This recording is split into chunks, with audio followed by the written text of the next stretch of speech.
Hello friends, મુદ્રિકાસ કુકમાં સ્વાગત છે તમારું. આજે હું તમારી સાથે શેર કરીશ એકદમ નવી રીતે બટેકાની ચિપ્સનું શાક. બટેકાનું શાક તમે અલગ અલગ રીતે ઘણીવાર બનાવ્યું હશે, પણ આ રીતે ક્યારેય નહીં બનાવ્યું હોય.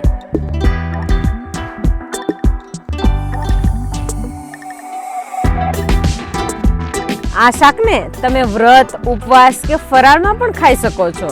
તો ચાલો એકદમ નવી રીતે બટેકાની ચિપ્સનું શાક એટલે કે બટેકાની કાતરીનું શાક બનાવવાનું શરૂ કરીએ.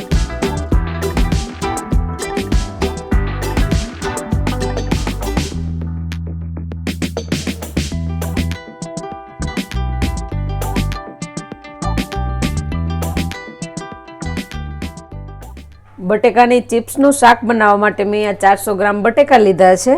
તમારે જે પ્રમાણે બનાવવું હોય એ પ્રમાણે લઈ શકો. તો હવે આપણે સૌથી પહેલાં બટેકામાંથી ચિપ્સ બનાવી લઈશું. તો આ રીતે સમારી લઈશું. બટેકાને આ રીતે સમારી લેવાના છે, ચિપ્સ બનાવી લેવાની છે. જો તમારે બટેકામાંથી છાલ ઉતારવી હોય તો તમે ઉતારી શકો. હું અહીંયા છાલવાળા બટેકાનું બનાવું છું. તો આ રીતે વધારે જાડી પણ નહીં અને વધારે પાતળી પણ નહીં, એ રીતે ચિપ્સ બનાવી લઈશું.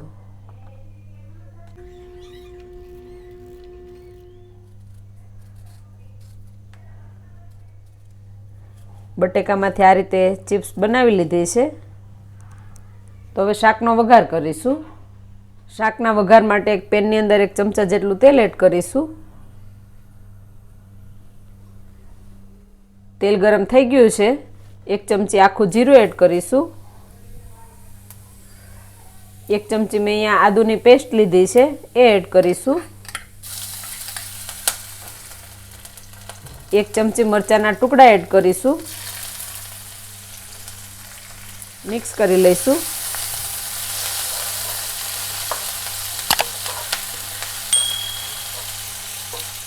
હવે કાપેલા બટેકા એડ કરીશું.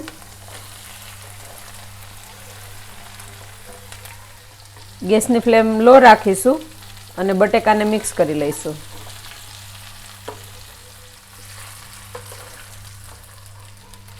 બટેકા મિક્સ થઈ ગયા છે. હવે ઢાંકીને ચડવા દઈશું.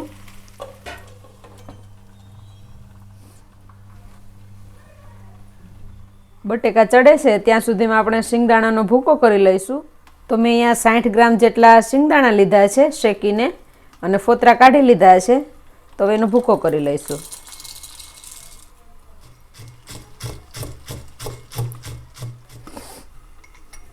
આ રીતનો અધકચરો ભૂકો કરી લીધો છે. એકદમ ભૂકો નથી કરવાનો.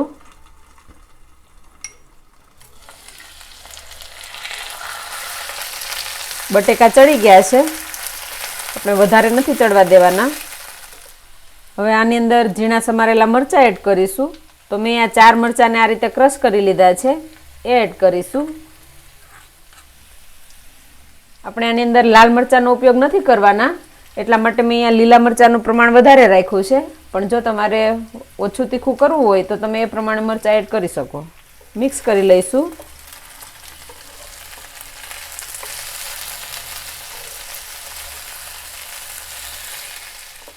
મિક્સ થઈ ગયું છે. હવે શિંગદાણાનો ભૂકો એડ કરીશું. 2 ચમચી સફેદ તલ લીધા છે, એ એડ કરીશું. સ્વાદ પ્રમાણે મીઠું એડ કરીશું. મેં અહીંયા સિંધવ મીઠું લીધું છે, એટલે ફરાળમાં તમે આ શાકને ખાઈ શકો. હવે અડધી ચમચી જેટલી હળદર એડ કરીશું અને મિક્સ કરી લઈશું.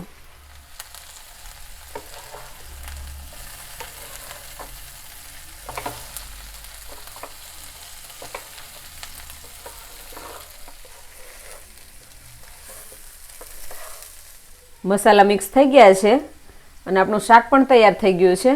હવે ગેસની ફ્લેમ બંધ કરી અને અડધા લીંબુનો રસ એડ કરીશું. ઉપરથી કાપેલી કોથમીર એડ કરીશું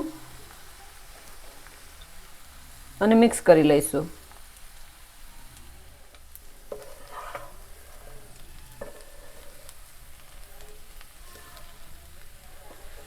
આ રીતે હળવા હાથે મિક્સ કરી લઈશું.